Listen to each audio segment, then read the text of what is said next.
नमस्कार दोस्तों, स्वागत है आप सभी का एक बार फिर से आपके अपने YouTube channel JDM study point पर। दोस्तों, मैं आपका दोस्त अनूप कुमार सालवी उपस्थित हुआ हूं आपके सामने राजस्थान के इतिहास विषय को लेकर। और राजस्थान के इतिहास के विषय में आज का हमारा टॉपिक राजस्थान के प्रमुख सिक्के रहेगा।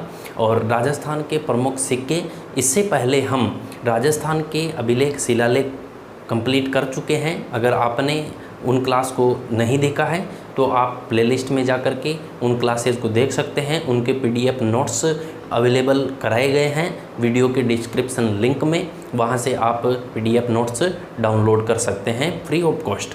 अगर दोस्तों आप अभी तक हमारे चैनल पर नए हैं, आपने अभी तक हमारा चैनल सब्सक्राइब नहीं किया है, तो आप हमारे चैनल JDM स्टडी पॉइंट को सब्सक्राइब कर दें और पास ही में बेल आइकन को ज़रूर दबा लें।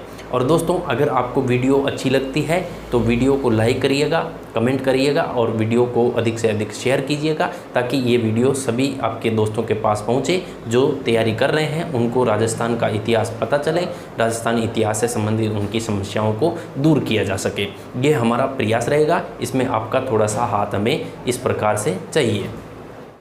तो टॉपिक है आज का हमारा राजस्थान के सिक्के। तो टॉपिक की बात करते हैं। सबसे पहले राजस्थान के प्रमुख सिक्के। देखिए, राजस्थान के प्रमुख सिक्के जब हम इस टॉपिक को पढ़ते हैं तो सबसे पहले हमें ये ध्यान होना चाहिए कि आखिर जो सिक्कों का अध्ययन हम करते हैं उस सिक्कों के अध्ययन को कहते क्या है। तो दोस्तों, प्रश्न कई बार पूछा जा चुका है कि सिक्कों के अध्ययन को क्या कहा जाता है। सिक्कों के अध्ययन को क्या कहा जाता है? तो सिक्कों का अध्ययन क्या कहलाता है दोस्तों?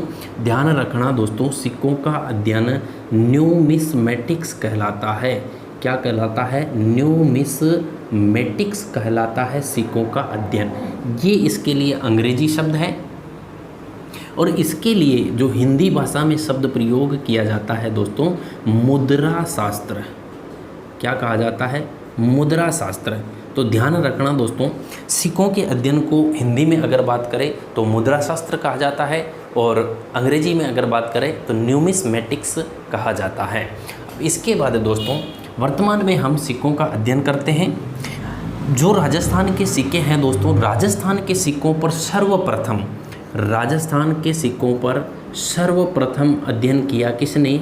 राजस्थान के सिक्कों पर सर्वप्रथम अध्ययन किसने किया दोस्तों? तो एक अंग्रेज थे दोस्तों, जिनका नाम विलियम कैब। क्या नाम है दोस्तों? William cab. तो एक अंग्रेजी इतिहासकार थे विलियम कैब, और इन विलियम कैब के द्वारा राजस्थान के सिक्कों का सर्वप्रथम अध्ययन किया गया था। और दोस्तों, इन विलियम कैब ने 1893 ईस्वी में, कब की बात है?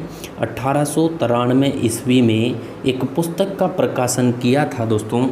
उस पुस्तक का नाम था द करेंसीज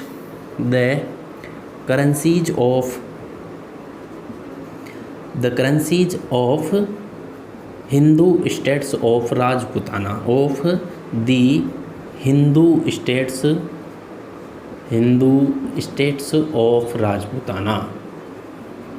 ऑफ राजपूताना। इस पुस्तक का प्रकाशन किया 1893 में। और ध्यान रखना दोस्तों, राजस्थान के सिक्कों पर लिखी गई पहली पुस्तक है the currencies of the Hindu states of Rajputana, जो कि विलियम कैब, इतिहासकार विलियम कैब के द्वारा लिखी गई थी 1893 ईस्वी में। और राजस्थान के सिक्कों का सर्वप्रथम इसमें अध्ययन मिलता है। इसके बाद दोस्तों,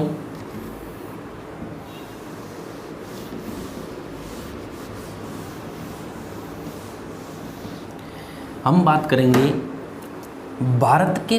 देखो, राजस्थान के सिक्कों की जब हम बात कर रहे हैं तो थोड़ा सा संदर्भ में भारत के बारे में भी लेना पड़ेगा और भारत के सिक्कों की भी हम बात करेंगे। तो भारत में सबसे पहले देखो राजस्थान के सिक्के पढ़ रहे हैं, लेकिन भारत के संदर्भ में बात करेंगे तो देखिए दोस्तों, भारत के प्राचीनतम सिक्के, भारत के प्राचीनतम सिक्के। अब जब हम भारत के प्राचीनतम सिक्कों की बात करते हैं तो भारत में जो प्राचीनतम सिक्के हमें मिले हैं उन सिक्कों को ध्यान रखना दोस्तों, आहत सिक्कों के नाम से जाना गया। कौन से सिक्कों के नाम से जाना गया दोस्तों? आहत या पंचमार्क सिक्कों के नाम से भारत के जो प्राचीनतम सिक्के हैं उनको आहत या पंचमार्क सिक्के कहा गया है। कौन से सिक्के कहा गया है? आहत या पंचमार्क सिक्के। अब दोस्तों ये जो आहत या पंचमार्क सिक्के हैं, इन आहत या पंचमार्क सिक्कों की खास बात क्या है? तो ये जो आहत या पंचमार्क सिक्के हैं दोस्तों, इन सिक्कों पर लेख नहीं लिखा होता था। सबसे इम्पोर्टेंट बात ध्यान रखना, ये लेख रहित सिक्के थे। कौन से सिक्के थे? लेख रहित सिक्के थे। और दोस्तों ये भारत के आरंभिक सिक्के हैं, भारत के आरंभिक सिक्के, यानी कि सबसे पहले जब सिक्कों की शुरुआत हुई तो सिक्कों की जो शुरुआत हुई दोस्तों वो कौन से सिक्कों से हुई दोस्तों? पंचमार्क या आहत सिक्कों से भारत में सिक्कों की शुरुआत हुई थी। और दोस्तों ये जो आहत सिक्के हैं, इन सिक्कों को बनाने के लिए कौन सी धातुओं का प्रयोग किया जाता था? तो दोस्तों धातुओं में मुख्य रूप से चांदी धातु का प्रयोग किया जाता था और चांदी के साथ दोस्तों तांबा धातु का प्रयोग करके भी आहत या पंचमार्क सिक्के बनाए जाते थे। अब दोस्तों अगला पॉइंट है दोस्तों कि इनको आहत नाम किसने दिया, यानी कि इनका जो नाम है दोस्तों आहत नाम, ये आहत नाम दिया किसने? तो ध्यान रखना दोस्तों, एक अंग्रेज व्यक्ति है, अंग्रेज व्यक्ति जिनका नाम है जेम्स प्रिंसेप। क्या नाम है दोस्तों? James Prinsep. और जेम्स प्रिंसेप ने इन सिक्कों को आहत सिक्के नाम दिया है। दूसरी चीज़, जो दोस्तों चांदी के बने होते थे आहत सिक्के, जो सिक्के चांदी के बने होते थे और सबसे आरंभ के हैं, भारत के सबसे प्राचीनतम सिक्के हैं चांदी के, उन सिक्कों को दोस्तों विशेष रूप से ध्यान रखना दोस्तों, जो पंचमार्क नाम है उन चांदी के सिक्कों के लिए प्रयोग में लिया गया है। यानी कि जो पंचमार्क नाम है ये विशेष रूप से जो पूर्ण रूप से चांदी के सिक्के बने होते थे उन चांदी के सिक्कों के लिए पंचमार्क सिक्के, बाकी चांदी और तांबा दोनों को मिला करके आहत या पंचमार्क सिक्के उनको कहा गया है। अब दोस्तों यहाँ पर ध्यान रखना कि इन सिक्कों में कोई लेख नहीं होता था, ठीक है, इन सिक्कों में कोई लेख नहीं होता था, लेकिन दोस्तों ध्यान रखना इनमें लेख के बजाय प्राकृतिक चित्रों का अंकन किया जाता था। कौन से चित्रों का दोस्तों? प्राकृतिक चित्रों का अंकन। और दोस्तों साथ ही में देवी देवताओं के चित्रों का अंकन किया जाता था, देवी देवताओं के चित्रों का अंकन। तो जो आहत सिक्के हैं उनमें लेख नहीं लिखा जाता था, बल्कि लेख की बजाय देवी देवताओं के चित्र छपे होते थे। और ध्यान रखना दोस्तों इनके अलावा प्राकृतिक चित्रों का भी वहाँ पर छपाई मिलती है। और ध्यान रखना दोस्तों अगली और इम्पोर्टेंट बात कि जेम्स प्रिंसेप ने इनको आहत सिक्के नाम क्यों दिया? जेम्स प्रिंसेप ने इनको आहत सिक्के नाम क्यों दिया? क्योंकि दोस्तों इन सिक्कों को जो बनाया जाता था वो ठप्पा मारकर बनाया जाता था। किस प्रकार से बनाया जाता था दोस्तों? ठप्पा मारकर इन सिक्कों को बनाया जाता था। और ठप्पा जब मारते थे तो चांदी या तांबे की डली पर चोट लगाई जाती थी, उस ठप्पे की चोट लगाई जाती थी। और दोस्तों जब किसी वस्तु को, किसी चीज़ को हम चोट पहुंचाते हैं, यानी कि ठेस पहुंचाते हैं, और मानवों के लिए जब हम बात करते हैं, इंसानों के लिए, तो जब किसी इंसान को हम चोट पहुंचाते हैं तो ऐसा कहा जाता है कि उसकी भावनाओं को या उसको आहत मत करो, उसके शरीर को आहत मत करो, यानी कि परेशान मत करो। तो दोस्तों इसी कारण के ठप्पा मारकर इन सिक्कों को बनाया जाता था, इसलिए इन सिक्कों को आहत नाम दिया गया। तो ध्यान रखना दोस्तों ये ठप्पा मारकर बनाए जाते थे। इनको आहत सिक्के नाम दिया गया जेम्स प्रिंसेप के द्वारा। ये सिक्के जिनमें चांदी के जो सिक्के होते थे उनको पंचमार्क सिक्के, लेख रहित सिक्के होते थे और लेख की बजाय यहाँ पर प्राकृतिक चित्रों और देवी देवताओं के चित्रों का वर्णन किया गया और भारत के ये आरंभिक सिक्के हैं। इसके बाद दोस्तों अगला जो आता है हमारा हिंदू यूनानी शासकों। दोस्तों हिंद यूनानी शासक और हिंद यूनानी शासकों को दोस्तों इंडो ग्रीक शासक के नाम से भी जाना जाता है। तो हिंद यूनानी शासक बोलिए या इंडो ग्रीक शासक बोलिए। तो हिंद यूनानी शासकों या इंडो ग्रीक शासकों के सिक्के। अब दोस्तों हिंद यूनानी जो शासक थे तो भारत में सबसे पहले आक्रमण करने वाले विदेशी लोग कौन थे? हिंद यूनानी यानी कि इंडो ग्रीक। और ध्यान रखना दोस्तों इन इंडो ग्रीक शासकों में एक शासक था मिनांडर। क्या नाम था दोस्तों? मिनांडर। और इस मिनांडर ने भारत में सबसे पहले सोने के सिक्के चलाए। भारत में सर्वप्रथम सोने के सिक्के चलाए। किसने चलाए दोस्तों? मिनांडर ने। और मिनांडर कौन था? हिंद यूनानी शासक था। और ध्यान रखना दोस्तों इन सिक्कों पर लेख भी लिखा होता था, यानी कि लेख युक्त सिक्के भी थे ये। तो अब से दोस्तों आप पढ़ते होंगे कि भारत में सर्वप्रथम सोने के सिक्के किन शासकों ने चलाए। आप उसका आंसर कुषाण शासक पढ़ते थे, लेकिन अब से ध्यान रखना भारत में सबसे पहले सोने के सिक्के जिन पर लेख भी लिखा होता था वो सिक्के चलाए किन्होंने? हिंद यूनानी शासकों ने, इंडो ग्रीक शासकों ने। इंडो ग्रीक शासकों में मिनांडर एक शासक था और इस मिनांडर ने भारत में सर्वप्रथम लेख युक्त सोने के सिक्के चलाए थे। इसके बाद दोस्तों बात करते हैं कुषाण शासकों की। तो अगला है दोस्तों कुषाण शासक। और कुषाण शासकों के सिक्कों की जब हम बात करते हैं दोस्तों तो इस कुषाण वंश में एक शासक था दोस्तों कुजुल कडफिशियस। क्या नाम था? कुजुल कडफिसेस। कुजुल कडफिसेस। और ध्यान रखना दोस्तों इस कुजुल कडफिसेस ने भारत में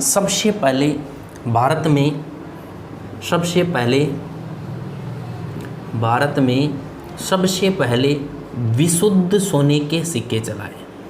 सबसे पहले विशुद्ध सोने के सिक्के, विशुद्ध सोने के सिक्के चलाए। किन शासकों ने चलाए? कुषाण शासकों ने चलाए। और शासक था दोस्तों कुजुल कडफिसेस। कहीं कहीं पर दोस्तों कनिष्क का नाम भी आता है, तो उसको थोड़ा कर लेना। ध्यान रखना कुषाण शासक जो कुजुल कडफिसेस और कनिष्क भारत में सबसे पहले विशुद्ध सोने के सिक्के, यानी कि हिंद यूनानी शासकों ने जो सिक्के चलाए थे सोने के, उनकी बजाय जो कुषाण शासकों के सिक्के थे उनमें सोने की मात्रा अधिक थी। तो भारत में सबसे पहले विशुद्ध सोने के सिक्के किन शासकों ने चलाए थे? उसका आंसर आपके पास कुषाण शासकों ने। इसके बाद दोस्तों शक शासकों की बात करते हैं। कुषाणों के बाद शक आए और शक शासकों की जब हम बात करते हैं दोस्तों तो शक शासकों ने भारत में सबसे पहले चांदी के सिक्के चलाए। भारत में सर्वप्रथम चांदी के सिक्के चलाए। किन शासकों ने चलाए दोस्तों? शक शासकों ने भारत में सबसे पहले चांदी के सिक्के चलाए। और इसके बाद दोस्तों चांदी के बाद आपको ध्यान रखना है कौन से सिक्के? दोस्तों सातवाहन वंश का नाम आपको ध्यान रखना है। शक शासकों के बाद कौन से शासक? सातवाहन शासक। और सातवाहन शासकों में क्या ध्यान रखना आपको कि सातवाहन शासक जो थे इन्होंने भारत में सबसे पहले, कहाँ? भारत में सर्वप्रथम शीशे व पोटीन के सिक्के चलाए। सर्वप्रथम शीशे व पोटीन के सिक्के, शीशे व पोटीन के सिक्के चलाए। कौन से शासकों ने चलाए? सातवाहन शासकों ने भारत में सबसे पहले शीशे व 14 के सिक्के चलाए थे। यहाँ तक आपका क्लियर होगा दोस्तों। भारत के संदर्भ में कुछ सिक्कों की बात कर रहे हैं। भारत के प्राचीनतम सिक्के आहत या पंचमार्क सिक्कों के नाम से जाने जाते हैं। लेख रहित सिक्के हैं ये। इन पर प्राकृतिक चित्र और देवी देवताओं के चित्र बने होते हैं। इनको ठप्पा मारकर बनाया जाता है, इसलिए इनको आहत नाम दिया गया जेम्स प्रिंसेप के द्वारा। और दोस्तों ध्यान रखना, ये चांदी और तांबा धातु का प्रयोग करके बनाए जाते थे। इसके अलावा दोस्तों हिंद यूनानी शासक जिनमें मिनांडर एक शासक था, जिसने भारत में सबसे पहले लेख युक्त सोने के सिक्के जारी किए, चलाए थे। इसके बाद बात करते कुषाण शासकों की, तो कुषाण शासकों में कुजुल कड़फिसेस या कनिष्क, जिसने भारत में सबसे पहले विशुद्ध सोने के सिक्के चलाए थे। उसके बाद दोस्तों शक शासक, जिन्होंने भारत में सबसे पहले चांदी के सिक्के चलाए। और उसके बाद सातवाहन शासक, जिन्होंने भारत में सबसे पहले शीशे व पोटीन के सिक्के चलाए।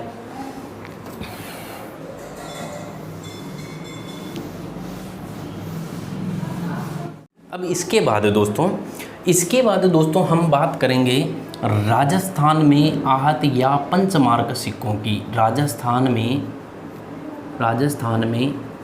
आहत या पंचमार्क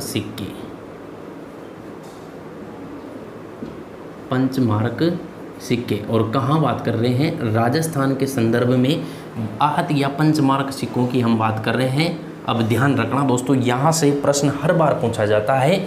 इसमें आपको क्या ध्यान रखना है? सबसे पहले एक जगह का नाम ध्यान रखना है। और दोस्तों नाम क्या है? रेड। और ये रेड कौन से ज़िले में है दोस्तों? टोंक ज़िले में ये रेड स्थल पड़ता है। अब दोस्तों राजस्थान में आहत या पंचमार्क सिक्के और कहाँ से मिले हैं दोस्तों? रेड या टोंक से। और ध्यान रखना दोस्तों, रेड से डील नदी, यानी कि रेड कौन सी नदी के किनारे पर स्थित है दोस्तों? डील नदी के किनारे पर स्थित है रेड नामक स्थान। और ध्यान रखना दोस्तों कि इस रेड नामक स्थान से 3075 कितने? 3075 चांदी के सिक्के प्राप्त हुए हैं। कितने? 3075 चांदी के सिक्के प्राप्त हुए हैं दोस्तों। और ये कौन से सिक्के हैं दोस्तों? आहत या पंचमार्क सिक्के हैं। कौन से सिक्के हैं? आहत या पंचमार्क सिक्के हैं। अब दोस्तों यहाँ से प्रश्न बनता है, कहाँ से? रेड टोंक से। रेड टोंक से जो 3075 चांदी के सिक्के प्राप्त हुए दोस्तों, और इसी कारण इस रेड टोंक को प्राचीन राजस्थान का टाटा नगर कहा जाता है। प्राचीन राजस्थान का टाटा नगर कहा गया है। किसको? रेड टोंक को। तो ध्यान रखना दोस्तों, प्राचीन राजस्थान का टाटा नगर कौन है? रेड टोंक। और रेड टोंक कौन सी नदी के किनारे पर स्थित है? ढील नदी के किनारे पर स्थित है। अब दोस्तों यहाँ से जो प्रश्न बनते हैं उनके बारे में थोड़ी चर्चा करते हैं। तो रेड टोंक से पहला प्रश्न बनता है दोस्तों, ध्यान रखना, 3075 चांदी के सिक्के आहत सिक्के हैं। और ध्यान रखना दोस्तों, ये आहत सिक्के यानी कि भारत के प्राचीनतम सिक्कों का सबसे बड़ा भंडार कहाँ से मिला है? सबसे बड़ा भंडार भारत में प्राचीनतम सिक्कों का सबसे बड़ा भंडार कहाँ से मिला है दोस्तों? रेड टोंक से। तो प्रश्न पहला यहीं से बनता है कि भारत में आहत या पंचमार्क सिक्कों का सबसे बड़ा भंडार कहाँ से मिला है दोस्तों? तो रेड टोंक से। और रेड टोंक कहाँ स्थित है? राजस्थान में स्थित है। दूसरा प्रश्न बनता है दोस्तों, ये जो सिक्के रेड टोंक से प्राप्त हुए हैं, इन सिक्कों को स्थानीय भाषा में धरण या पण के नाम से जाना जाता था। किस नाम से जाना जाता था दोस्तों? धरण या पण के नाम से जाना जाता था इन सिक्कों को, रेड टोंक में। इसके बाद दोस्तों दूसरा स्थान कौन सा? ध्यान रखना आपको, गुरारा नामक एक स्थान है। और ये गुरारा नामक स्थान दोस्तों सीकर जिले में स्थित है। और इस गुरारा नामक स्थान से दोस्तों 2744 चांदी के सिक्के प्राप्त हुए हैं। कितने? 2744 चांदी के सिक्के प्राप्त हुए हैं। कहाँ से? गुरारा सीकर से। ठीक है, इसके बारे में इतना ध्यान रखना है। इसके बाद दोस्तों आपको अन्य स्थलों के बारे में हम पढ़ते हैं कि और कौन से स्थल है जहाँ से आहत या पंचमारक सिक्के प्राप्त हुए हैं। तो अन्य स्थल, अब अन्य स्थल में सबसे पहला है दोस्तों बेराट जयपुर। कौन सा? बेराट जयपुर। इस बेराट जयपुर से दोस्तों 84 पंचमारक मुद्राएं, कौन सी? 84 आहत मुद्राएं प्लस 28 इंडो ससेनियन मुद्राएं प्राप्त हुई है।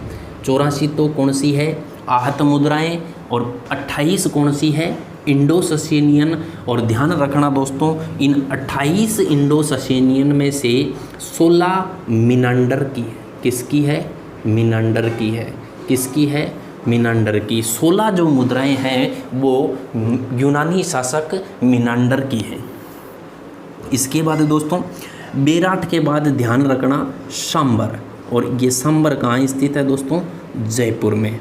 सांबर जयपुर से क्या ध्यान रखना है? सांबर जयपुर से लगभग 200 मुद्राएं प्राप्त हुई है। कौन सी? आहत मुद्राएं। लगभग 200 आहत मुद्राएं सांबर जयपुर से प्राप्त हुई है। इसके बाद ध्यान रखना दोस्तों आहड़, और आहड़ कौन से ज़िले में है? उदयपुर ज़िले में है आहड़। और आहड़ से दोस्तों 6 तांबे की आहत मुद्राएं प्राप्त हुई है। तांबे की आहत मुद्राएं प्राप्त हुई है। कहाँ से? आहड़ से। आहड़ से आहत मुद्राएं, और कौन सी दोस्तों? तांबे की। और कितनी दोस्तों? 6। इसके बाद दोस्तों एक स्थान और ध्यान रखना आपको दोस्तों, रंग महल। कौन सा दोस्तों? रंग महल। और ध्यान रखना ये रंग महल कौन से ज़िले में स्थित है? हनुमानगढ़ ज़िले में स्थित है ये रंग महल। और ध्यान रखना दोस्तों इस रंग महल से 105 आहत मुद्राएं प्राप्त हुई है। कितनी? 105। और कौन सी आहत मुद्राएं प्राप्त हुई है? और ध्यान रखना दोस्तों इन 105 आहत मुद्राओं के अलावा कुषाणकालीन सिक्के भी यहाँ से प्राप्त हुए हैं। कौन से? कुषाणकालीन सिक्के यहाँ से प्राप्त हुए हैं। और ध्यान रखना दोस्तों इन कुषाणकालीन सिक्कों को, जो कि रंग महल हनुमानगढ़ से प्राप्त हुए हैं, इनको स्थानीय भाषा में मुरंडा कहा जाता है। क्या कहा जाता है? मुरंडा कहा जाता था स्थानीय भाषा में। तो ये एक स्थल राजस्थान में आहत या पंचमार्क सिक्कों से पहला और इम्पोर्टेंट स्थल रेड टोंक, उसके बाद गुरारा सीकर, और अन्य स्थलों में बेराट जयपुर, सांबर जयपुर, रंग महल हनुमानगढ़ और आहड़ उदयपुर। इसमें दोस्तों रेड टोंक को विशेष तौर से यहाँ से जो भंडार प्राप्त हुआ है, पूरे भारत में आहत या पंचमारक सिक्कों का सबसे बड़ा भंडार है। 3075 सिक्के यहाँ से प्राप्त हुए हैं, और डील नदी के किनारे पर स्थित है, जिनको धरण या पण के नाम से जाना जाता था। और राजस्थान का टाटा नगर कहा जाता है। किसको? रेड को।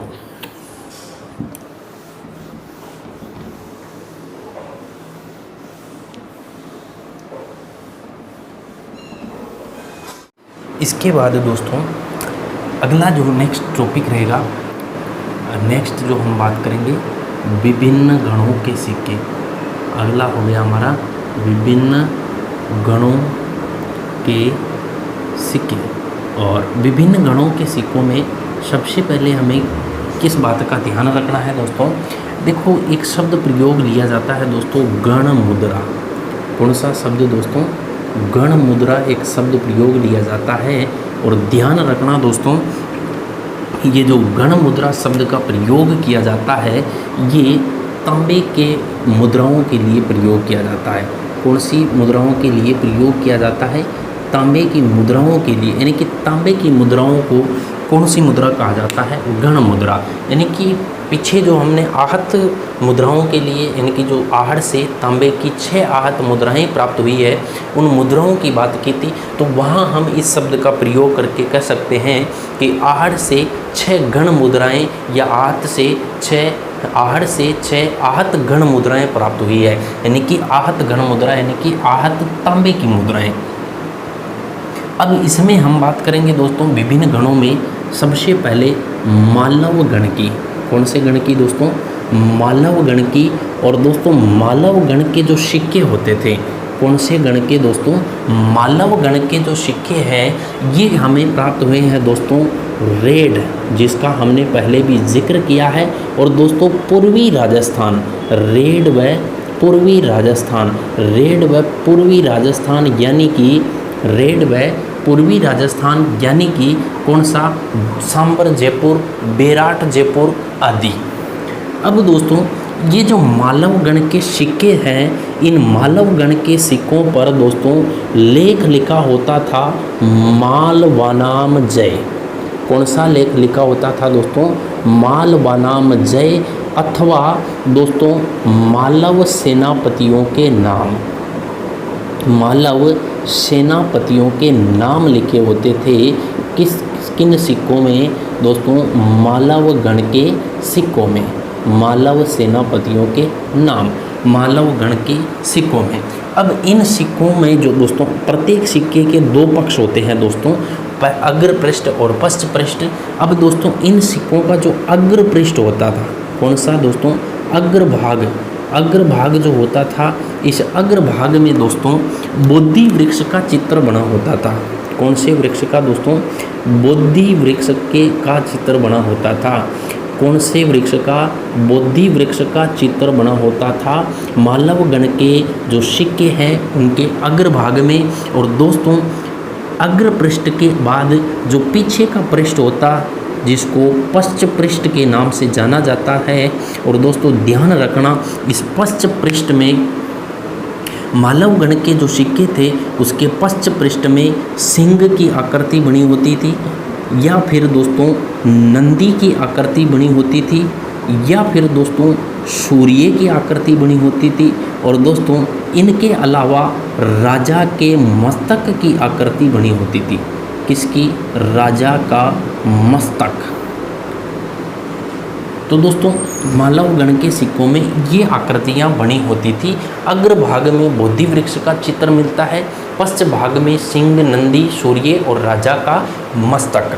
अब इसके बाद दोस्तों एक आता है राजन्य जनपद। कौन सा जनपद है दोस्तों? राजन्य जनपद। और राजन्य जनपद की जब हम बात करते हैं दोस्तों तो ये पूर्वी राजस्थान का क्षेत्र होता है। कौन सा राजस्थान दोस्तों? पूर्वी राजस्थान का क्षेत्र इसमें आ जाता है राजन्य जनपद में, पूर्वी राजस्थान। और दोस्तों इसके बाद तीसरा जो जनपद है मत्स्य जनपद। और मत्स्य जनपद में दोस्तों, मत्स्य जनपद में भी वर्तमान पूर्वी राजस्थान का क्षेत्र ही आता है।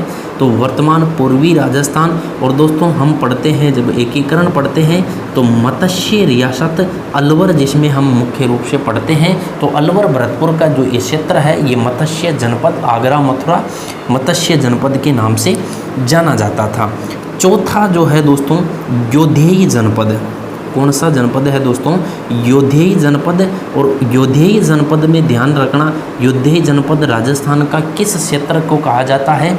तो दोस्तों योधेय जनपद में राजस्थान का उत्तर पश्चिमी राजस्थान का जो क्षेत्र है वो योधेय जनपद के अंतर्गत आता है, उत्तर पश्चिमी राजस्थान। जिन देखो दोस्तों विभिन्न गणों के जो सिक्के हैं, इन विभिन्न गणों के सिक्कों में मालव गण के बारे में हमने पढ़ा। अब दोस्तों एक चीज़ और मालव गण के बारे में देख लीजिए। यहाँ पर दोस्तों राजस्थान में भारत में एक विभाग की स्थापना हुई थी दोस्तों 1861 में। कब हुई थी? 1861 में। और वो विभाग था दोस्तों भारतीय पुरातत्व एवं सर्वेक्षण विभाग। और इस पुरातत्व एवं सर्वेक्षण विभाग ने 1871 ईस्वी में, यानी कि 10 साल के बाद राजस्थान में खुदाई कार्य प्रारंभ किया था। और जब ये खुदाई की गई थी दोस्तों, तो इस खुदाई में खुदाई का जो नेतृत्व किया था दोस्तों ACL कार्लाइल महोदय थे। उन कार्लाइल महोदय के नेतृत्व में इस विभाग ने राजस्थान में कार्य करना प्रारंभ किया था। तो दोस्तों जो ACL कार्लाइल महोदय हैं, ACL कार्लाइल महोदय, और इन एसीएल कार्लाइल महोदय को, इस एसीएल कार्लाइल महोदय को राजस्थान में एक स्थान है दोस्तों जिसको नगर के नाम से जाना जाता है और जिसका प्राचीन नाम करकोट नगर मिलता है। कौन सा नगर दोस्तों? करकोट नगर। और ध्यान रखना दोस्तों, ये करकोट नगर टोंक ज़िले में आता है, जो कि रेड के पास में एक स्थान है, करकोट नगर या नगर। और दोस्तों इस करकोट नगर या नगर से एसीएल कार्लाइल महोदय को 6000 तांबे की मुद्राएं प्राप्त हुई है। कितनी दोस्तों? 6000 तांबे की मुद्राएं प्राप्त हुई है दोस्तों। और इन 6000 तांबे की मुद्राओं की जब हम बात करते हैं दोस्तों, तो इन मुद्राओं पर ब्राह्मी लिपि में 40 मालव सरदारों के नाम लिखे हुए हैं। किनके नाम लिखे हैं हुए हैं दोस्तों? 40 मालव सरदारों के नाम लिखे गए हैं दोस्तों। और कौन सी लिपि में लिखे गए हैं दोस्तों? ब्राह्मी लिपि में लिखे गए हैं 40 मालव सरदारों के नाम। और दोस्तों इस कारण इस नगर या करकोट नगर को मालवगण की टकसाल कहा गया है। यानी कि प्रश्न जो पूछा जाता है दोस्तों कि निम्नलिखित में से मालवगण की टकसाल है, तो ध्यान रखना दोस्तों, मालवगण की जो टकसाल थी वो कहाँ थी दोस्तों? नगर या करकोट नगर। कौन सी जगह दोस्तों? नगर या करकोट नगर, जो कि रेड टोंक के पास में स्थित है। और मालवगण की ये टकसाल हुआ करती थी। यहाँ से 6000 तांबे की मुद्राएं प्राप्त हुई है, जिन पर 40 मालव सरदारों के नाम मिलते हैं। और दोस्तों ये एक बड़ी संख्या में मुद्राएं प्राप्त हुई है, इसलिए ऐसा कहा गया है कि हो सकता है यहाँ पर इस मालवगण की टकसाल रही हो। कौन? नगर या करकोट नगर।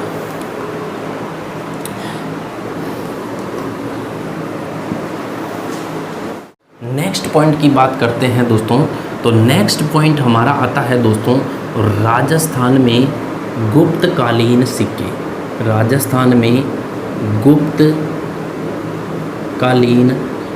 सिक्के। और जब राजस्थान में गुप्तकालीन सिक्कों की बात करते हैं हम, तो दोस्तों एक स्थान है जो कि भरतपुर ज़िले में स्थित है। और दोस्तों नाम है उसका बयाना। और ये कौन से ज़िले में है दोस्तों? बयाना भरतपुर ज़िले में है। और दोस्तों जब गुप्तकालीन सिक्कों की बात होती है तो बयाना भरतपुर को याद किया जाता है।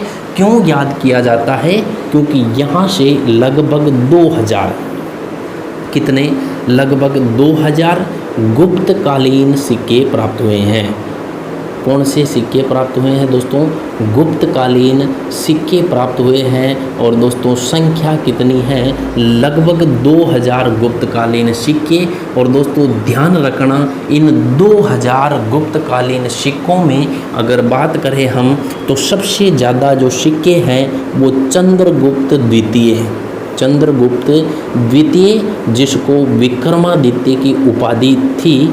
दोस्तों चंद्रगुप्त द्वितीय विक्रमादित्य के सर्वाधिक सिक्के यहाँ से प्राप्त हुए हैं। और दोस्तों ध्यान रखना, चंद्रगुप्त द्वितीय के 971 सिक्के यहाँ से प्राप्त हुए हैं।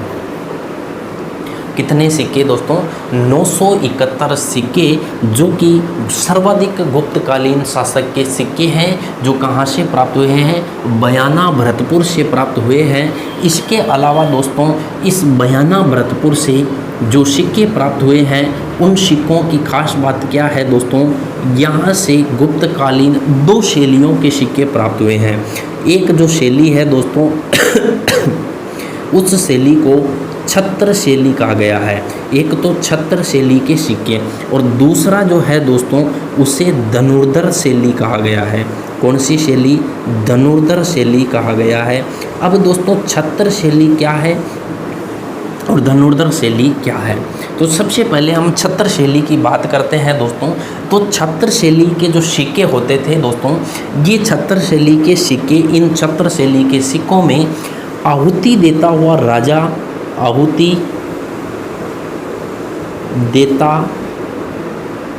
खड़ा हुआ राजा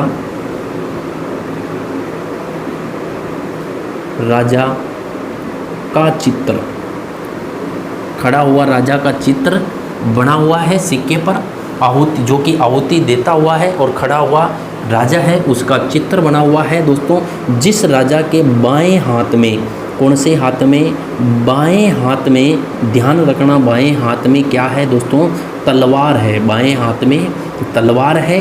और दोस्तों इस राजा के, जिसके, इस राजा जो कि आहुति देता हुआ खड़ा हुआ दिखाई दिया, बनाया गया है चित्र जिसका, इस राजा के बाएं हाथ में तलवार है। और ध्यान रखना दोस्तों इस राजा के पीछे एक बोना सेवक, कौन, बोना सेवक छत्र लिए खड़ा है।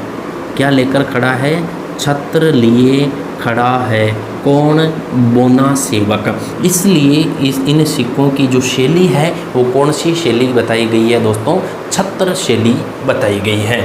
इसके बाद दोस्तों एक और स्थान है शाइला गांव, कौन सा दोस्तों, शाइला गांव। और इस शाइला गांव से दोस्तों गुप्तकालीन सिक्के प्राप्त हुए हैं। और दोस्तों ये जो शाइला गांव से सिक्के प्राप्त हुए हैं ये समुद्रगुप्त के सिक्के हैं। कौन से शासक के, गुप्त शासक समुद्रगुप्त के सिक्के प्राप्त हुए हैं। और ध्यान रखना दोस्तों ये जो समुद्रगुप्त के सिक्के हैं, इस समुद्रगुप्त के इन सिक्कों को ध्वज शैली के सिक्के कहा गया है। कौन सी शैली के, ध्वज शैली के सिक्के समुद्रगुप्त के कहाँ से प्राप्त हुए हैं दोस्तों, शाइला गांव से। तो ये दोस्तों राजस्थान में गुप्त काल में जो सिक्के चलाए गए थे उनके बारे में एक छोटी सी जानकारी थी। और इसके बाद दोस्तों जब राजस्थान में रियासतें बनी उससे पहले दोस्तों राजस्थान में प्रतिहारों का शासन रहा। और उसके बाद एक बहुत बड़े क्षेत्र में, राजस्थान के एक बहुत बड़े क्षेत्र में चौहानों का शासन रहा। तो दोस्तों इन दो शासकों के सिक्कों का अध्ययन और करने के बाद हम पहुंच जाएंगे राजस्थान के अलग अलग रियासतों के सिक्के। तो इसके बाद हम बात करते हैं दोस्तों प्रतिहारों के सिक्के,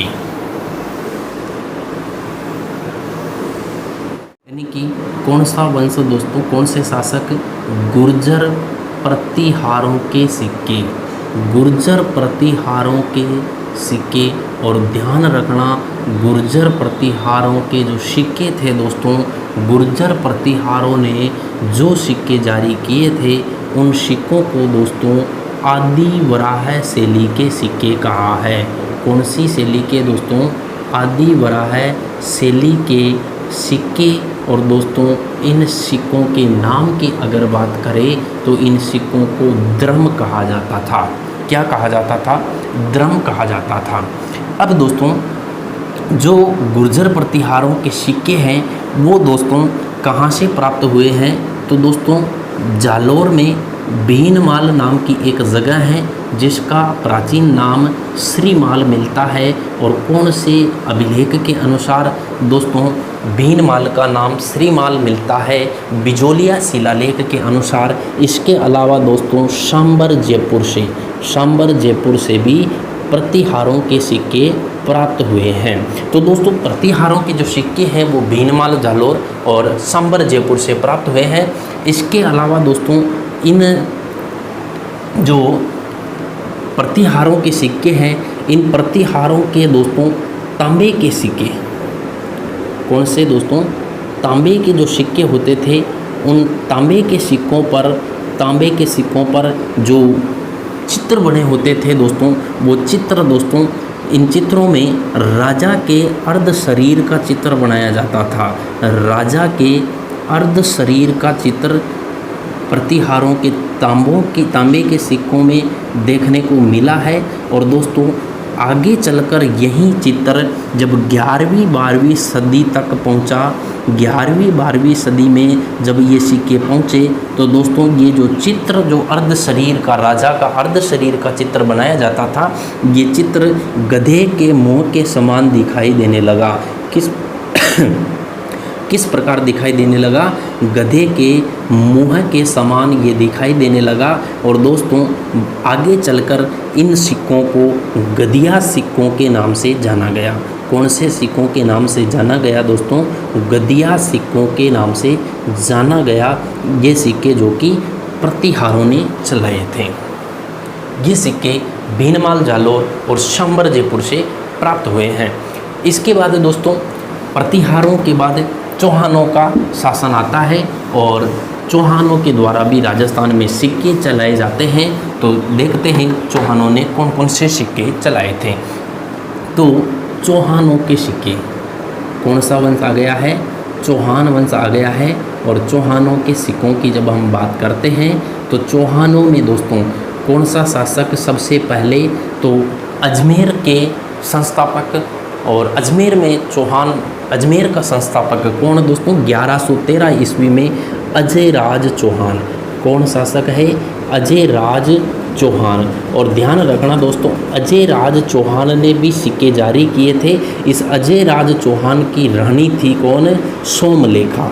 रानी कौन थी दोस्तों, सोमलेखा। और इस सोमलेखा की इच्छा के कारण, सोमलेखा की इच्छा के कारण अजय राज चौहान के द्वारा सिक्के चलाए गए थे। और दोस्तों सोमलेखा के द्वारा जो सिक्के चलाए गए थे वो चांदी के सिक्के थे। कौन से सिक्के थे, चांदी के सिक्के थे। और ध्यान रखना दोस्तों इन सिक्कों पर जिस प्रकार प्रत्येक सिक्के के दो पक्ष होते हैं, यानी कि दो भाग होते हैं, एक अग्र भाग होता है। तो दोस्तों जो सोमलेखा या अजय राज के द्वारा जो सिक्के चलाए गए थे उनके अग्र भाग पर लक्ष्मी का चित्र बना होता था।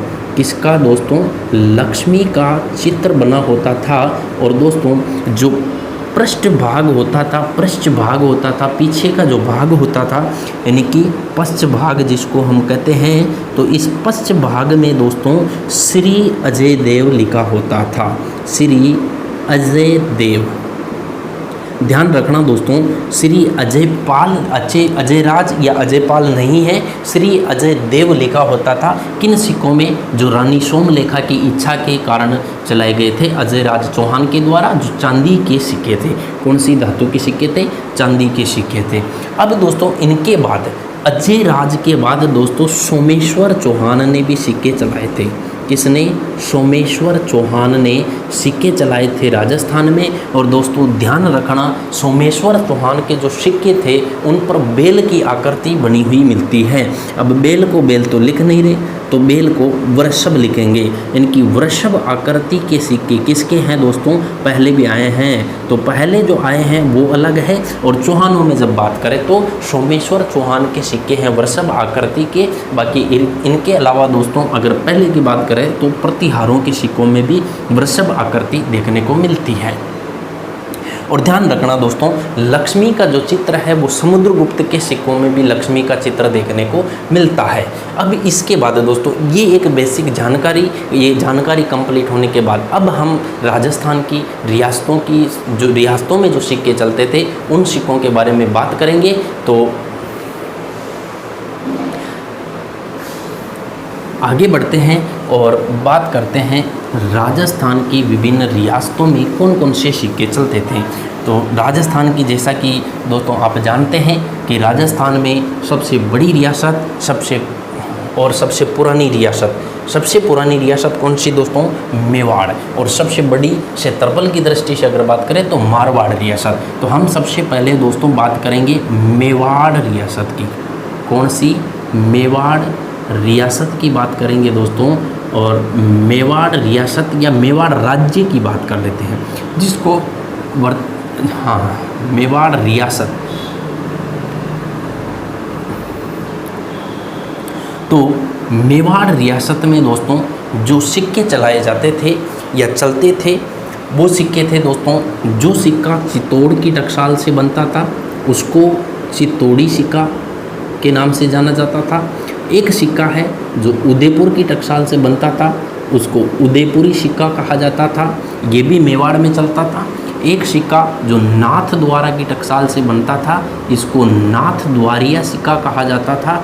और इसके अलावा दोस्तों एक सिक्का जो कि भीलवाड़ा की टकसाल से बनता था, जिसको बिलाड़ी सिक्का कहा जाता था। कौन सा सिक्का कहा जाता था? बिलाड़ी सिक्का कहा जाता था। और ध्यान रखना दोस्तों, 3 सिक्के हैं जो भीलवाड़ा में प्रचलित थे। कौन कौन से हैं? एक तो बिलाड़ी सिक्का जो कि भीलवाड़ा में प्रचलित था। दोस्तों ध्यान रखना, ये चांदी का सिक्का था। कौन सा? चांदी का सिक्का। और इस बिलाड़ी के अलावा दोस्तों एक त्रिशूलिया सिक्का। कौन सा? त्रिशूलिया सिक्का। ये भी भीलवाड़ा की टकसाल से बनता था। और बिलाड़ी और त्रिशूलिया के अलावा दोस्तों एक सिक्का जो कि डिंगला सिक्का। कौन सा दोस्तों? जिसका नाम है डिंगला सिक्का। और ध्यान रखना, ये जो डिंगला सिक्का है दोस्तों, ये कौन सा है? ये तांबे का सिक्का था। डिंगला कौन सा था? तांबे का सिक्का था। और ये तीनों सिक्के कौन से? बिलाड़ी, त्रिशूलिया और डिंगला, ये तीनों सिक्के दोस्तों भीलवाड़ा में प्रचलित सिक्के थे। कहाँ पर प्रचलित थे ये? भीलवाड़ा के सिक्के। प्रश्न कई बार यहाँ से पूछा गया है कि निम्नलिखित में से भीलवाड़ा के सिक्कों का समूह कौन सा है? तो ध्यान रखना दोस्तों, भीलवाड़ा में एक तो बिलाड़ी, दूसरा त्रिशूलिया और तीसरा डिंगला। और ध्यान रखना, जो डिंगला सिक्का है ये कौन सा है? ये तांबे का सिक्का है। इसके अलावा मेवाड़ में चित्तौड़ से चित्तौड़ी, उदयपुर से उदयपुरी और नाथद्वारा से नाथद्वारिया सिक्का चलता था। अब इसके बाद दोस्तों मेवाड़ रियासत में, इस मेवाड़ रियासत में दोस्तों सबसे पहले एक, इसके अलावा दोस्तों मेवाड़ रियासत की जब हम बात करते हैं तो ध्यान रखना दोस्तों, मेवाड़ रियासत ऐसी रियासत थी जिसने सबसे पहले अपनी खुद की रियासत के सिक्के चलाए थे। तो राजस्थान में सर्वप्रथम सोने के सिक्के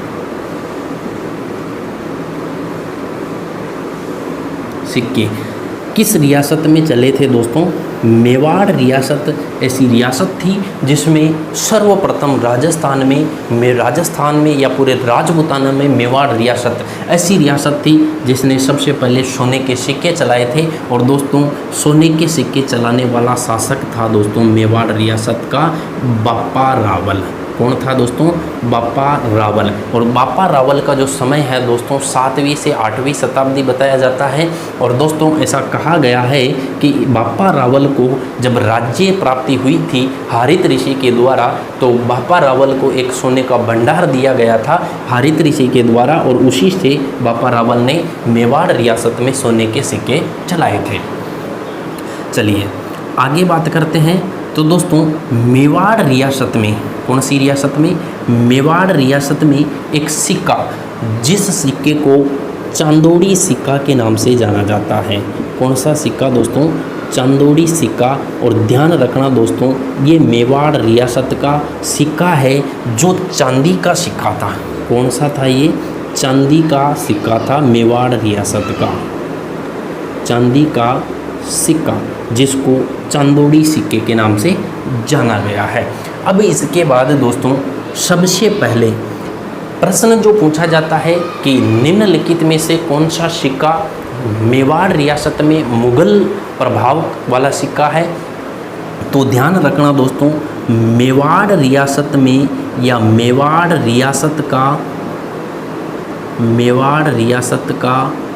मुगल प्रभाव वाला सिक्का, मुगल प्रभाव वाला सिक्का। और दोस्तों ध्यान रखना, जब मेवाड़ में मुगल प्रभाव स्थापित हुआ तो दोस्तों चित्तौड़ की टकसाल से अकबर के द्वारा एक सिक्का चलाया गया जिसको सिक्का एलची के नाम से जाना गया।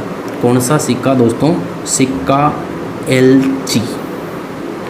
इस एलची सिक्का, और इस जो एलची सिक्का है दोस्तों, ये मेवाड़ में मुगल प्रभाव वाला सिक्का है। नंबर 3 दोस्तों, मुगल प्रभाव के बाद ब्रिटिश प्रभाव वाला सिक्का पूछा जाता है।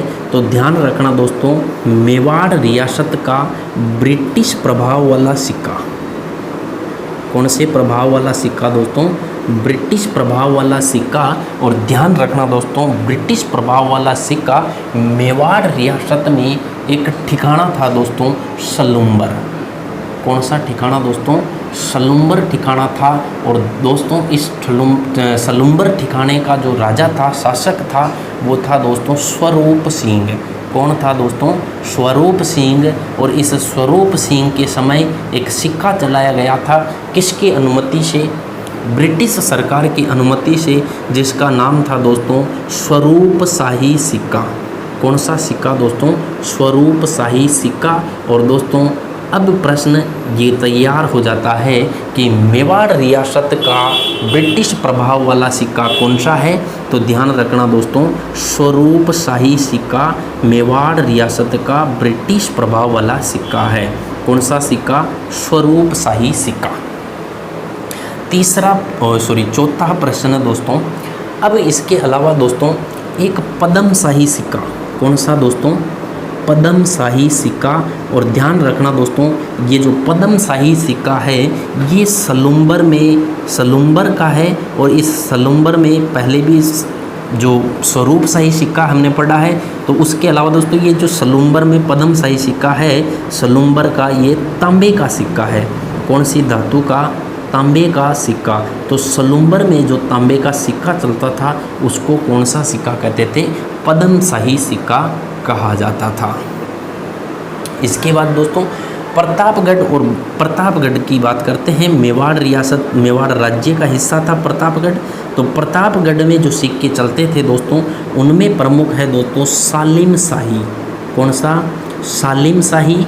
इसके अलावा दोस्तों एक सिक्का चलता था मुहम्मदा शाही।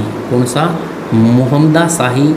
और एक सिक्का जिसका नाम बड़ा इम्पोर्टेंट है, ग्रीन पेन से लिखा जा रहा है, सिक्का मुबारक लंदन। सिक्का मुबारक लंदन। और लगभग दोस्तों ये जो प्रतापगढ़ में सिक्के चलते थे मेवाड़ रियासत के, और यही सिक्के बांसवाड़ा में भी चलते थे। और इसके बाद दोस्तों शाहपुरा एक रियासत जो कि मेवाड़ का हिस्सा हम उसे मानते हैं, शाहपुरा रियासत में दोस्तों सिक्के चलते थे। कौन से? यहाँ पर जो दोस्तों शाहपुरा रियासत में जो दोस्तों चांदी का सिक्का चलता था। कौन सा? चांदी का जो सिक्का चलता था, चांदी का सिक्का। और इस चांदी के सिक्के को दोस्तों 11 संधिया सिक्का कहा जाता था। कौन सा सिक्का? 11 संधिया सिक्का। कहाँ चलता था? शाहपुरा में चलता था। और शाहपुरा में दोस्तों चांदी का जो सिक्का चलता था उसको 11 संधिया सिक्का कहा जाता था। इसके अलावा दोस्तों इस शाहपुरा में तांबे का सिक्का भी चलता था। तो जो तांबे का सिक्का चलता था दोस्तों, शाहपुरा में तांबे का जो सिक्का चलता था, इस तांबे के सिक्के को क्या कहा जाता था? तो इस तांबे के सिक्के को दोस्तों माधोशाही सिक्का कहा जाता था। कौन सा सिक्का कहा जाता था? माधोशाही सिक्का। और ये कहाँ चलता था दोस्तों? ये शाहपुरा में चलता था। और जो कि मेवाड़ तांबे का सिक्का था और शाहपुरा में चलता था। इसके बाद दोस्तों एक सिक्का जो कि ढिंगला सिक्का के बारे में आपने पढ़ लिया है, तांबे का सिक्का था। इसके अलावा दोस्तों एक और सिरोही में चलते थे, 7वें नंबर की हम बात कर रहे हैं, सिरोही में चलने वाले सिक्के। और दोस्तों ध्यान रखना, अब सिरोही की जब हम लोकेशन देखते हैं राजस्थान के मैप पर, तो दोस्तों राजस्थान के मैप पर सिरोही की लोकेशन की जब हम बात करते हैं तो सिरोही कुछ इस जगह पर स्थित होता है, जो कि इधर मारवाड़ से और इधर मेवाड़ से दोनों के बीच में आता है। अब यहाँ पर जो सिक्के चलते थे दोस्तों, वो मारवाड़ का भी एक सिक्का चलता था और मेवाड़ का भी एक सिक्का चलता था। तो दोस्तों इस सिरोही में जो मारवाड़ का सिक्का चलता था, कहाँ का? मारवाड़ का एक सिक्का चलता था। और दोस्तों ये मारवाड़ का जो सिक्का चलता था, ये कौन सा सिक्का था दोस्तों?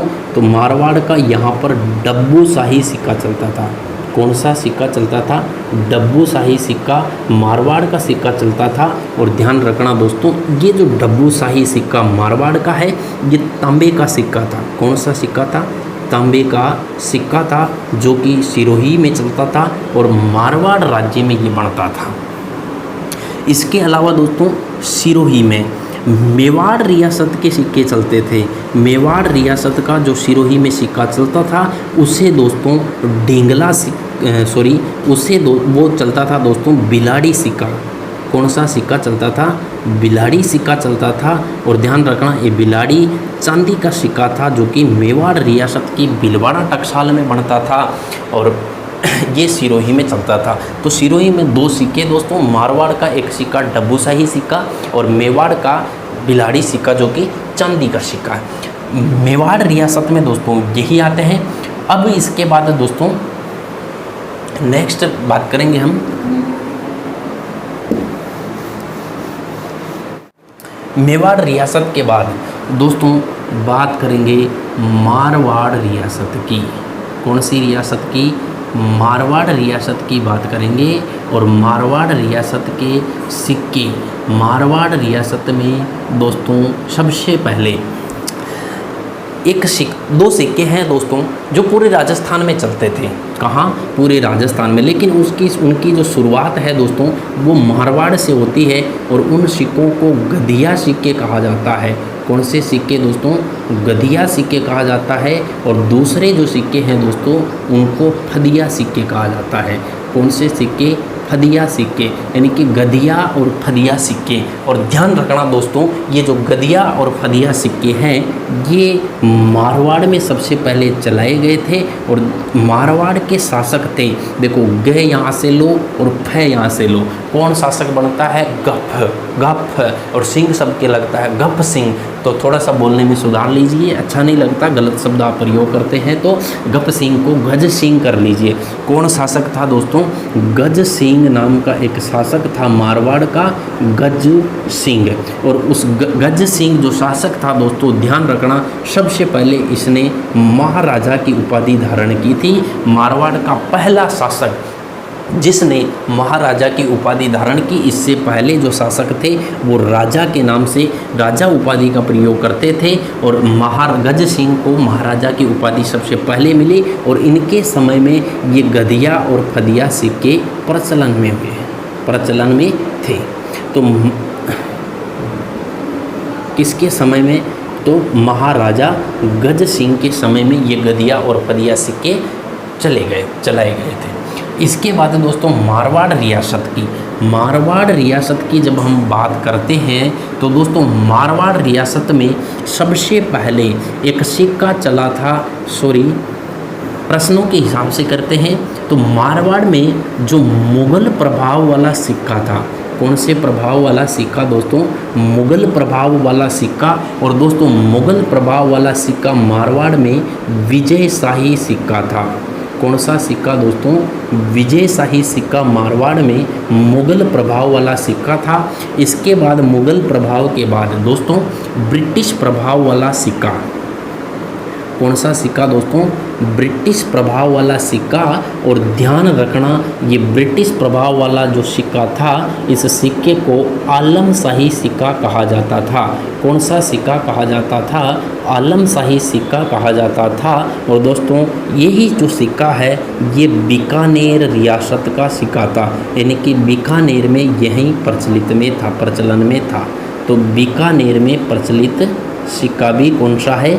आलमशाही सिक्का। इसके बाद दोस्तों मुगल प्रभाव और ब्रिटिश प्रभाव के बाद हम बात करेंगे दोस्तों मारवाड़ रियासत में एक सिक्का, तांबे का सिक्का। कौन सा सिक्का दोस्तों? तांबे का सिक्का, जिसकी बात हमने पहले कर ली है। और वो सिक्का कौन सा है दोस्तों? जो सिरोही में चलता था। कौन सा सिक्का? डब्बूशाही सिक्का। कौन सा सिक्का दोस्तों? डब्बूशाही सिक्का। इसके बाद दोस्तों एक सिक्का था अमरशाही सिक्का। कौन सा सिक्का दोस्तों? अमरशाही सिक्का। और इस अमरशाही सिक्के के बारे में क्या ध्यान रखना है? ये जो अमरशाही सिक्का था, ये अमरशाही सिक्का कौन सी टकसाल में बनता था?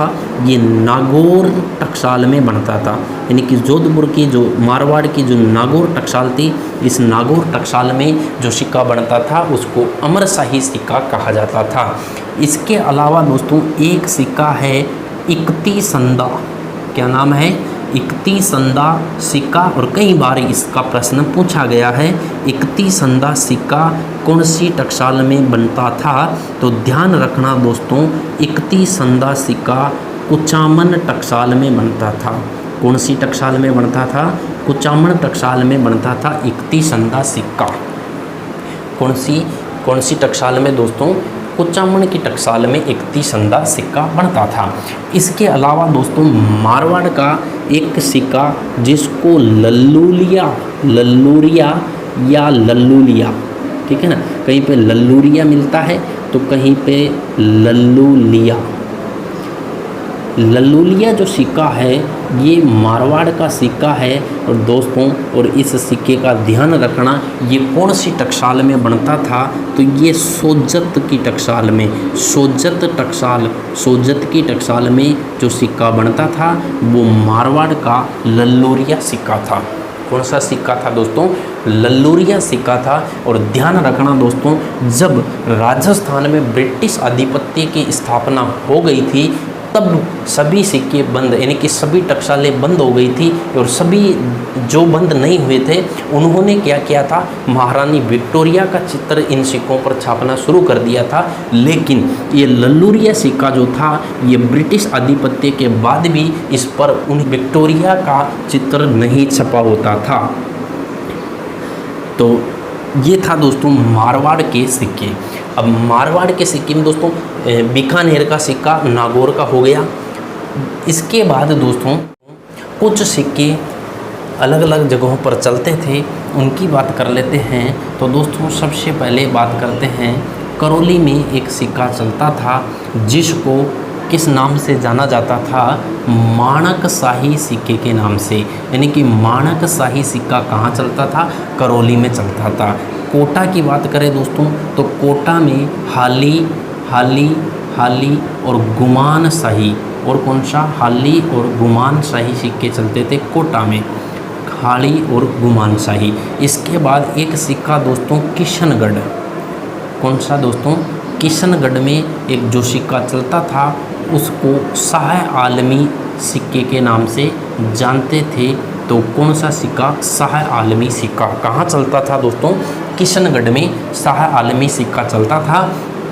इसके अलावा दोस्तों करौली, कोटा, किशनगढ़ के अलावा दोस्तों एक सिक्का झालावाड़ में, तो झालावाड़ की वो भी बात नहीं हुई है। तो झालावाड़ में जो सिक्का चलता था उसे मदन शाही, कौन सा दोस्तों? मदन शाही सिक्का चलता था झालावाड़ में। और इसके अलावा दोस्तों बूंदी में सिक्के जो चलते थे उनमें प्रमुख है दोस्तों एक राम शाही सिक्का कहाँ चलता था? बूंदी में चलता था। और दोस्तों एक कटार शाही, एक कौन सा दोस्तों? कटार शाही। और एक दोस्तों चेहरे शाही, और एक दोस्तों सिक्का चलता था बूंदी में जिसका नाम था ग्यारसना। क्या नाम था? ग्यारसना नाम का सिक्का बूंदी में चलता था। कहाँ चलता था? बूंदी। अब दोस्तों इसके अलावा अलवर की बात करें तो अलवर में विशेष रूप से आप अक्खे शाही सिक्के जो है, अक्खे शाही सिक्का कहाँ चलता था? अलवर में चलता था। और इसके अलावा दोस्तों सबसे इम्पोर्टेंट जैसलमेर, कौन सा? जैसलमेर। और यहाँ से प्रश्न पूछा गया है। और जैसलमेर में जो सिक्के चलते थे दोस्तों, एक तो है दोस्तों अक्खे शाही सिक्का। कौन सा सिक्का? अक्खे शाही सिक्का। इसके अलावा दोस्तों एक मुहम्मदा शाही सिक्का। कौन सा? मुहम्मदा। जैसलमेर की बात हमने कर ली शायद, फिर भी देख लेते हैं। जैसलमेर में मुहम्मदा शाही सिक्का। और ध्यान रखना सबसे इम्पोर्टेंट, एक जैसलमेर में एक सिक्का चलता था, कौन सा दोस्तों? डोडिया सिक्का। कौन सा सिक्का दोस्तों? डोडिया सिक्का। और ध्यान रखना ये जो डोडिया सिक्का था दोस्तों जैसलमेर का तांबे का सिक्का था। यानी कि जैसलमेर का तांबे का सिक्का कौन सा था? और डोडिया सिक्का जैसलमेर का तांबे का सिक्का था। और विशेष सबसे इम्पोर्टेंट जिसको हमने सबसे लास्ट में रखा है, जयपुर के सिक्के, ठीक है। और जयपुर के सिक्कों में एक ही सिक्का आपको ध्यान में रखना है, और दोस्तों वो है कौन सा? जाड़ शाही सिक्का। कौन सा दोस्तों? जाड़ शाही सिक्का। और इस जाड़ शाही सिक्का किसने चलाया था? तो ध्यान रखिएगा, सवाई जय सिंह ने। किसने चलाया था दोस्तों? सवाई जय सिंह ने चलाया था जाड़ शाही सिक्का। और ये भी ध्यान रखिएगा कि राजस्थान में मुग़ल प्रभाव स्थापित होने के बाद पहली रियासत थी आमेर रियासत, जिसने मुग़लों से अनुमति लेकर सिक्के चलाए थे अपनी रियासत के या अपनी टकसाल के सिक्के। या यूँ कहे कि सबसे पहले मुग़लों ने टकसाल खोलने की अनुमति किनको दी थी? तो जयपुर के शासकों को दी, आमेर के शासकों को। और लास्ट सबसे इम्पोर्टेंट दोस्तों एक सिक्का है जिसको कलदार सिक्का कहा जाता है। कौन सा सिक्का? कलदार सिक्का। और ध्यान रखना, ये जो कलदार सिक्का है दोस्तों संपूर्ण राजस्थान में चलता था। और ब्रिटिश सत्ता के बाद, यानी कि ब्रिटिश सिक्का हम इसको कह सकते हैं, ये संपूर्ण राजस्थान में चलने वाला ब्रिटिश सिक्का है, जिसकी शुरुआत मारवाड़ से हुई थी। मारवाड़ में सबसे पहले 1900 ईस्वी में इस सिक्के की शुरुआत हुई थी। कब हुई थी? 1900 ईस्वी में इस सिक्के की शुरुआत हुई थी, कलदार सिक्का, जो कि राजस्थान में चलता था। जब ये कलदार सिक्के का प्रचलन हुआ तो दोस्तों राजस्थान की या राजपूताने की अलग अलग रियासतों की जो टकसालें थी, सोजत टकसाल, नागौर टकसाल, कुचामन टकसाल, जोधपुर टकसाल, चित्तौड़, भीलवाड़ा, सब टकसालें बंद हो गई थी और सिक्का चलता था कलदार सिक्का। लास्ट में सबसे अंत में एक ही सिक्का चलता था, कलदार सिक्का। तो दोस्तों ये थे राजस्थान के प्रमुख सिक्के। मैं आशा करता हूँ कि इन सिक्कों में आपको कोई भी समस्या नहीं होगी। और दोस्तों अगर आपकी कोई समस्या है तो आप उसको कमेंट करके पूछ सकते हैं। दोस्तों आज की क्लास में इतना ही, मिलते हैं अगली क्लास में। और एक बार जाते जाते दोस्तों अगर आपने चैनल को सब्सक्राइब नहीं किया है तो चैनल को सब्सक्राइब कर लीजिए। और दोस्तों वीडियो को लाइक कीजिए, कमेंट कीजिए और वीडियो को अधिक से अधिक शेयर कीजिए।